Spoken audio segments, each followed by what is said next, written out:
గ్రామీణ పేదలకు చట్టబద్ధంగా కల్పిస్తున్న ఉపాధి హామీని హరించే కుట్రలో భాగంగానే కేంద్ర ప్రభుత్వం వికసిత్ భారత్ రోజ్గార్ ఆజీవికా మిషన్ గ్రామీణ్ అనే నూతన చట్టాన్ని తీసుకువచ్చిందని ఎంసీపీఐ జిల్లా కార్యదర్శి పెద్దారపు రమేష్ విమర్శించారు. ఈ చట్టాన్ని తక్షణమే రద్దు చేసి మహాత్మాగాంధీ జాతీయ గ్రామీణ ఉపాధి హామీ చట్టంను కొనసాగించాలని డిమాండ్ చేశారు. లేదంటే దారిద్ర్య రేఖకు దిగువన ఉన్న పేదలకు తీవ్ర నష్టం వాటిల్లుతుందని హెచ్చరించారు.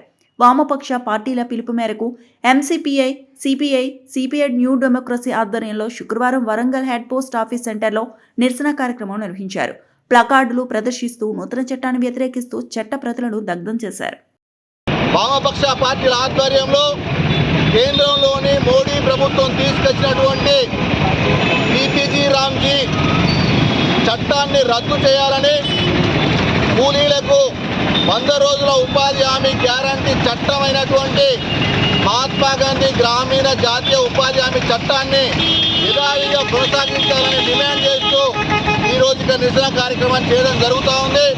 కేంద్రంలోని మోడీ ప్రభుత్వం 2005లో వామపక్ష పార్టీల ఒత్తిడితోటి ఎన్నో పోరాటాల ఫలితంగా సాధించుకున్నటువంటి ఆ చట్టాన్ని రద్దు చేసి పని హక్కును ఈరోజు గ్యారంటీ చట్టంగా ఉండకుండా ఈరోజు కూలీలకి, అదేవిధంగా గ్రామీణ పేదలకి నష్టం కలిగించే విధంగా ఈరోజు పీపీజీ రామ్జీ అనే చట్టం పేరుతోటి నూతన చట్టాన్ని తీసుకురావడం జరుగుతూ ఉంది. ఈ చట్టంతో కేంద్ర ప్రభుత్వం ఈరోజు కౌలీలకి, అదేవిధంగా పేదలకు కల్పించేటువంటి హక్కుల్ని రద్దు చేసి కుట్రలో భాగంగానే ఈరోజు నూతన చట్టాన్ని తీసుకురావడం జరిగింది. ఈ చట్టంతో ఈరోజు పని కావాలనేటువంటి అడిగేటువంటి డిమాండ్ని ఈరోజు కూలీలు కోల్పోయే పరిస్థితి ఏర్పడుతూ ఉంది. అందుకోసం ఏంటని చెప్పేసి అంటే అట్లాగే ఈ చట్టంలో ప్రధానంగా గతంలో 90% నిధులు కేంద్ర ప్రభుత్వం భరించేది. కానీ ఈరోజు కొత్తగా తీసుకొచ్చే చట్టంలో కేవలం 60% నిధులు మాత్రమే కేంద్రం భరిస్తుందని చెప్పేసి ఈరోజు పేర్కొన్నటువంటి పరిస్థితి ఉంది. గొప్పగా చెప్తా ఉన్నారు, 100 రోజుల చట్టం 100 రోజులు మాత్రమే గత చట్టంలో ఉంది, 125 కల్పిస్తామని చెప్పేసి అంటా ఉన్నారు. కానీ ఆచరణలో ఏంటంటే అసలు చట్టాన్ని తీసేసి దీని ఒక స్కీమ్గా మార్చేటువంటి కుట్ర కేంద్రంలోని ప్రభుత్వం చేస్తూ ఉంది.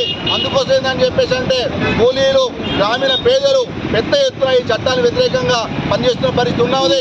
ఇప్పటికైనా మోడీ ప్రభుత్వం గ్రామీణ పేదల మీద, కూలీల మీద ఏ మాత్రం చిత్తశుద్ధి ఉన్నా 2005లో తీసుకొచ్చినటువంటి జాతీయ గ్రామీణ ఉపాధి హామీ చట్టాన్ని యథావిధిగా అమలు చేయాలని చెప్పేసి ఆ చట్టాన్ని కొనసాగింపులో భాగంగా అవసరమైతే 200 రోజులు పని పెంచాలని చెప్పేసి వామపక్ష పార్టీలో డిమాండ్ చేస్తూ ఉన్నాం.